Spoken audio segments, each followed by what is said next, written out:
துன்பத்துக்கும் துயரத்துக்கும் இங்க இருக்கக்கூடிய எல்லா கொலை கொள்ளை லஞ்சம் ஊழல் கற்பழிப்பு பாலியல் வன்கொடுமை எல்லாத்துக்குமான காரணம் இந்த தொகுதியினுடைய தலைவராக இந்த தொகுதியினுடைய எம்எல்ஏவாக இந்த தொகுதியை 10 ஆண்டுகளாக ஆட்சி செஞ்ச ஐயா இசக்கி சுப்பையா மட்டுமே.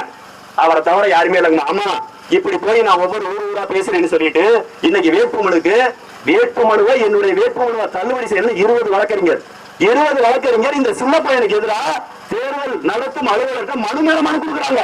என் மேல இல்லாத கேசலாம் சொல்றாங்க.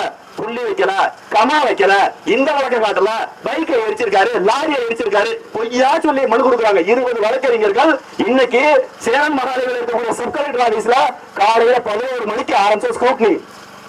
காலையில 11 மணிக்கு ஆரம்பிச்சாங்களா? நாம் தமிழர் கட்சியினுடைய வேட்புமனு தான் முதல் வேட்புமனு நாம் தமிழர் கட்சி ஆரம்பிச்ச உடனே அப்பவே உடனடியாக அதற்கு ஆட்சேபனை மனு. 20 வழக்கறிஞர் என்னை ஒருத்தரை எதிர்க்கிறதுக்கு 20 வழக்கறிஞர்களை வச்சு ஐயா இசக்கி சுப்பையா ஐயா வேட்புமனு தள்ளுபடி செய்யணும். என்ன காரணம்? அடிச்சு அடி அப்படி கொடுப்ப அப்படி இன்னைக்கு அப்படியே நல்ல ஒரு மாதிரி வந்து தோல்ல கையப்பட்டு பேசுறாரு. நான் கூட நல்ல மனுஷன் நினைச்சு